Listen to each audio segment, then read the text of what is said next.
এই আমার সয়াবিন তরকারি হয়ে গেছে। কত সুন্দর কালার হয়েছে। এটা ভাজা মশলা সয়াবিন খেতে দারুণ লাগে।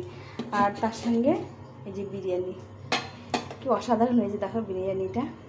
তো আমি থালায় বেড়ে নিই। তো বন্ধুরা দেখো, দেখেই জিভে জল চলে এসছে কেমন হয়েছে। তো তোমাদের সামনে দেখাচ্ছি।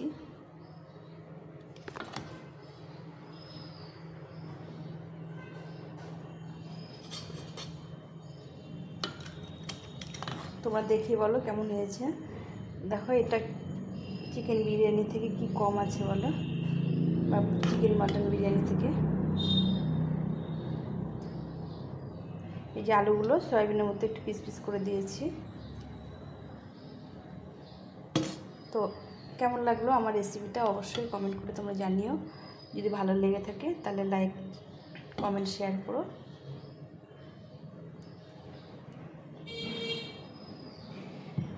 কয়েক ফালি শসা আর পেঁয়াজ।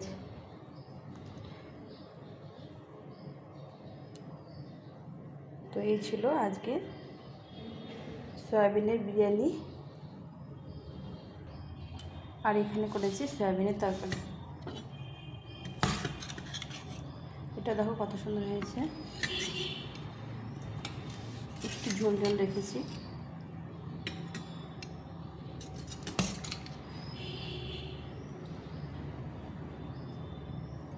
তো এই ছিল আজকে রেসিপি।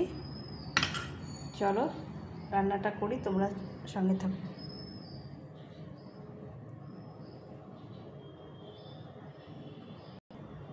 তো কীভাবে রান্না করেছি সেটা তোমাদের সঙ্গে আজকে শেয়ার করব, তোমার সঙ্গে থাকো।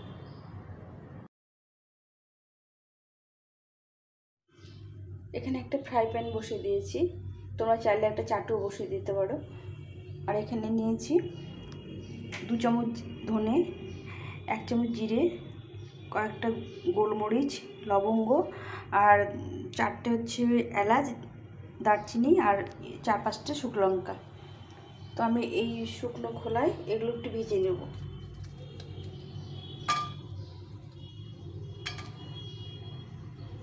প্রথমে লঙ্কাটা দিলাম, লঙ্কাটা একটু বেশি ভাজতে হবে। এখন এই বাকি মশলাটা দিয়ে দেব, দিয়ে শুকনো খোলায় ভালো করে ভেজে নেব। হ্যালো বন্ধুরা, তোমরা কেমন আছো? আশা করছি সবাই ভালো আছো, সুস্থ আছো। তো আজকে আমি সয়াবিন রান্না করব। এখানে আমি জল ফুটে দিয়েছি। এখানে আমি 2 প্যাকেট সয়াবিন করব। এই মশলাটা একটু ভেজে নিতে হবে হালকা করে, খুব বেশি ভাজা যাবে না, তবে তেতো হয়ে যাবে। এটা গরম হয়ে গেছে, আমি এটা একটু ভেজে নিয়েছি।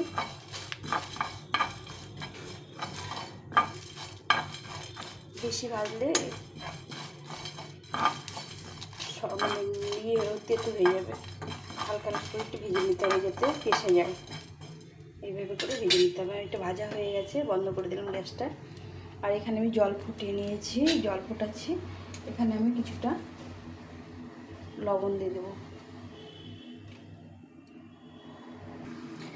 এখানে নিয়েছি ফরচুনে সয়াবড়ি। তো এখানে 2 প্যাকেট সয়াবড়ি নিয়েছি। এটা আমি গরম জলে ভিজিয়ে নেব। সেদ্ধ করতে হবে না, একটু ভিজিয়ে নিলে হবে। এটাকে ভালো করে একটু ভিজিয়ে দিতে, একটু নুন দিয়ে দিলাম জলে, দিয়ে এটাকে ভালো করে ভিজিয়ে নিয়ে চিপে নেব। এখন এই রোস্ট করা মশলাটা পাটায় বেটে নেব।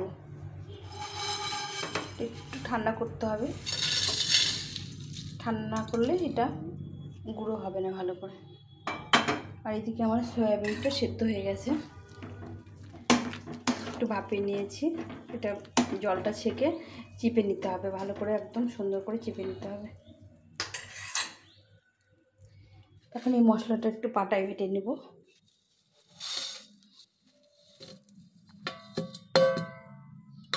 আমার 2 প্যাকেট সয়াবিনের জন্য আমি এতটুকু মশলা নিলাম।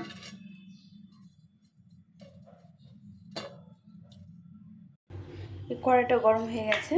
এখন আমি কড়াইটার মধ্যে তেল দিয়ে দেবো, পরিমাণ মতো তেল দিয়ে দেবো। আর এখানে জল বসিয়ে দিয়েছি। এই জলটাতে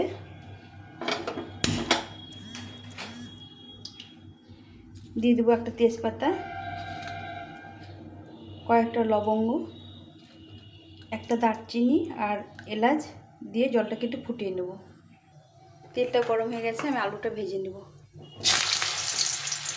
আলুটা একটু লাল লাল করে ভেজে নেব।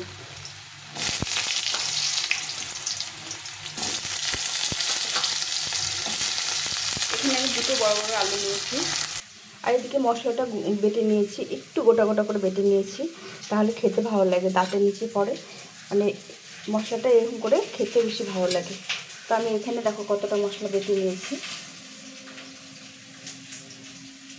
এখন এখানে আদা আর রসুনটা বেটে নেব। এখানে নিয়েছি একটা রসুন আর কয়েক টুকরো আদা নিয়েছি, এটা বেটে নেব। আলুটা একটু ভেজে নিয়েছি লাল লাল করে, একদম সুন্দর করে ভেজে নিয়েছি। আলুটা উঠিয়ে নেব।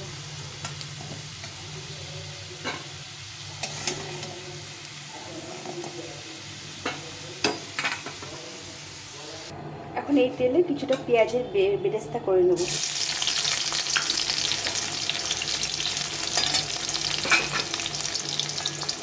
তো বন্ধুরা বুঝতেই পারছো এটা আমি কী রান্না করবো। তো আমি এখানে আজকে সয়াবিন করব, আর সয়াবিনের সাথে সাথে এখানে জলটা ফুটে গেছে।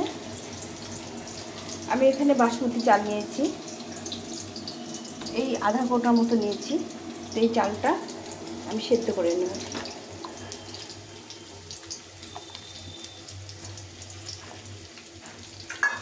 এর মধ্যে পরিমাণ মতো লবণ, কিছু লবণ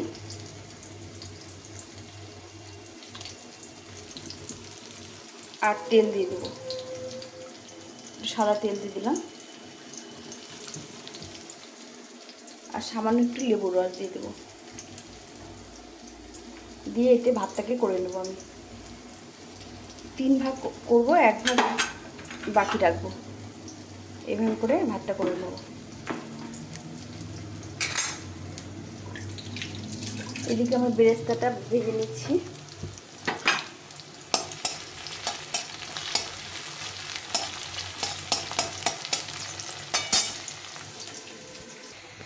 এই বেরেস্তাটা হয়ে গেছে, এখন উঠিয়ে নেব। খুব একটা লাল করবো না, একদম লাল বা পুড়িয়ে দিলে খেতে তেতো লাগে। তো আমি এভাবে করে নিলাম। বেরেস্তাটা উঠিয়ে নিলাম। এখন আমি এই তেলে এই পেঁয়াজটা কেটে রেখেছিলাম, পেঁয়াজটা দিয়ে দেবো। এখন রান্নাটা করে নেব। সয়াবিনটা, পেঁয়াজটাকে ভালো করে ভেজে নেব। আর এদিকে আদা রসুনের পেস্টটা হয়ে গেছে, এটা উঠিয়ে নেব। এটা এই মশলার মধ্যে করেছি বলে একটু কালো কালো হয়েছে। এই মশলা বেটে নিলাম, তার মধ্যে করেছি। তো এই আদা রসুনের পেস্টটা উঠিয়ে নিলাম।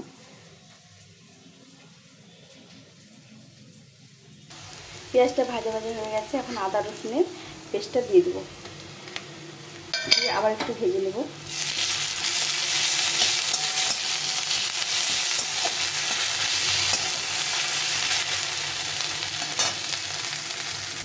এদিকে ভাতটা হয়ে এসছে, আর সামান্য একটু হবে, হলে এই মাঠটা ছেঁকে নেব। এটা ভালো করে ভাজা হয়ে গেছে আদা রসুন পেঁয়াজটা। এখন আমি এই টমেটোটা দিয়ে দেবো, 1 বাটি টমেটো এটা দিয়ে দেবো। দিয়ে এটাকে ভালো করে আবার কষিয়ে নিই।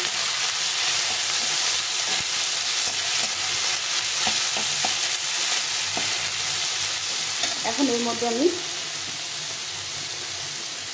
পরিমাণ মতো লবণ আর একটু কাশ্মীরি লঙ্কা গুঁড়ো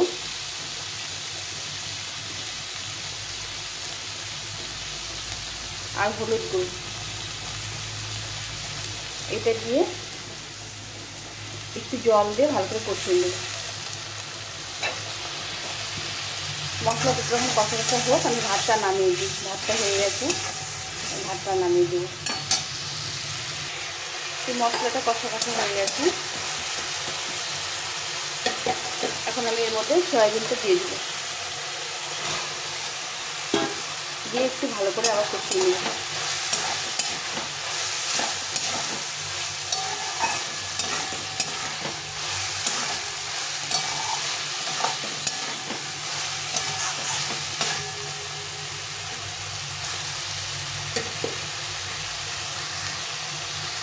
এই সয়াবিনটা কষা হয়ে গেছে, বেশ কিছুটা কষা হয়ে গেছে। এখন আমি এই মশলাটা দিয়ে দেবো, এই ভাজা মশলাটা দিয়ে দেবো, পুরোটাই দিয়ে দিলাম।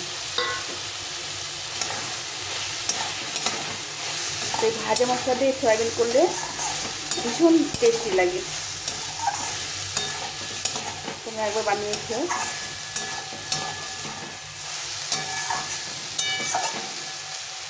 এখন আমি এই আলুটা ভেজে রেখেছিলাম, এই আলুটা দিয়ে দেবো। আলুটা মানে একদম ভালো করে ভেজে রেখেছিলাম, যার জন্য আলুটা এত পরে দিলাম। আলুটা ভাজাতে অর্ধেক সেদ্ধ হয়ে গেছে। এখন এটাকে ভালো করে কষিয়ে নিতে হবে।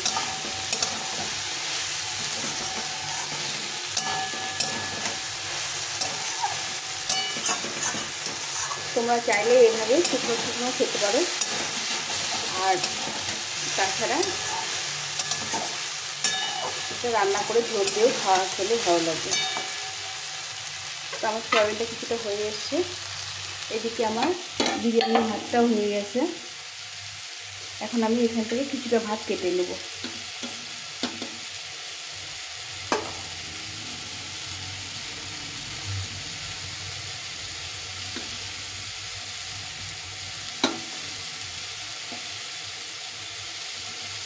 এখন এই ভাতের উপরে আমি ভাতটা দুভাগ সেদ্ধ করেছি, আর এক ভাগ সেদ্ধ হবে। এখন আমি এই সয়াবিনটা, এটা কষা হয়ে গেছে, একদম লো হিটে এটাকে ভেজে নিতে হবে। এখন আমি কিছুটা সয়াবিন এখান থেকে কেটে এই ভাতের উপরে দিয়ে দেবো। তো তোমরা চাইলে হট করে বিরিয়ানি খেতে ইচ্ছা করলে, যদি ঘরে কিছু না থাকে বা মাছ মাংস তো সবসময় খেতে ভালো লাগে না, এভাবে বিরিয়ানি বানাতে পারো। তো আমি এইভাবে দিয়ে দিলাম কিছুটা সয়াবিন, যে যতটা পরিমাণ খাবে সেভাবে দিয়ে দিতে হবে। দিয়ে আমি এই ভাতটা ওপর দিয়ে দেবো, সুন্দরভাবে চাপা দিয়ে দিতে হবে। আর সয়াবিনটাতে আমি পরিমাণ মতো জল দিয়ে দেবো। এই নর্মাল জলে দিলাম, আমি আজকে ফুটানো জল দিলাম না, নর্মাল জল দিয়ে এটাকে ভালো করে সেদ্ধ করে নিতে হবে, কেন আলুগুলো সেদ্ধ হয়নি। যেমন করে ঝোল লাগবে দেখে এটাকে সেদ্ধ করে নিতে হবে। আর একটু ঝোল দেবো, একটু গামাখা গামাখা হবে, এটাকে ভালো করে সেদ্ধ করে নিতে হবে। তো আমার হয়ে গেল এটা সয়াবিন তরকারি, আর এখানে আমি বিরিয়ানিটা করে নেব। এখন আমি দিয়ে দেবো, প্রথমে একটু গোলাপ জল দিয়ে দেবো, এক মুটকি।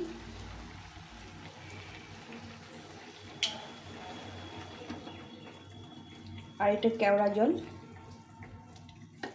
জল দিয়ে দেবো এক মুটকি মতো।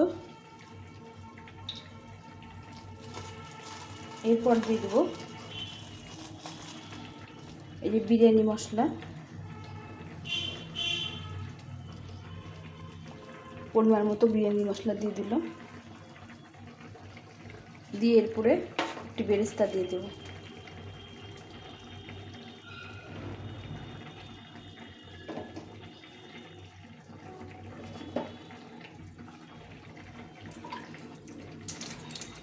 এখন দিয়ে দেবো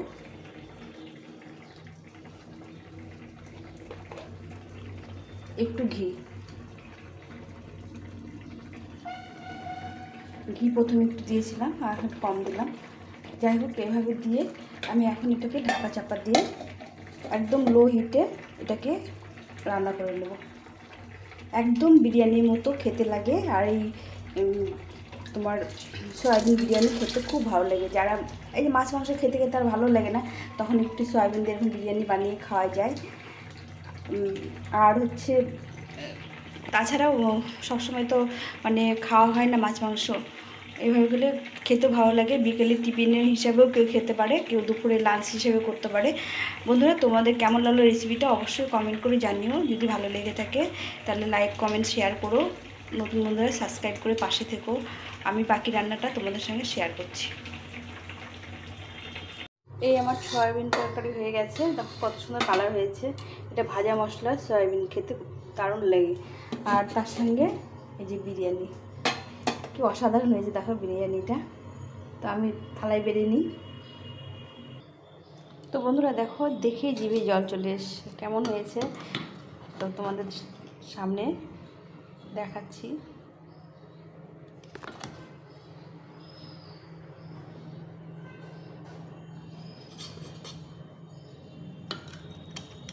তোমরা দেখে বলো কেমন হয়েছে।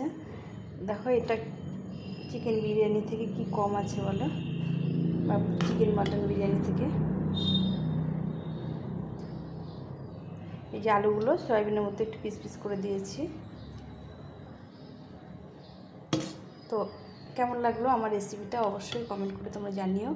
যদি ভালো লেগে থাকে তাহলে লাইক কমেন্ট শেয়ার করো।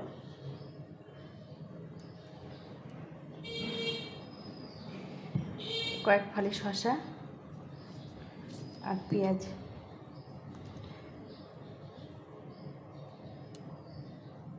তো এই ছিল আজকে সয়াবিনের বিরিয়ানি,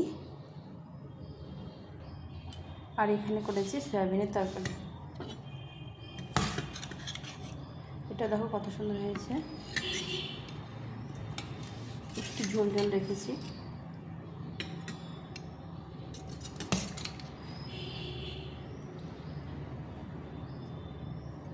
তো এই ছিল আজকে রেসিপি। চলো রান্নাটা করি, তোমরা সঙ্গে থাকো।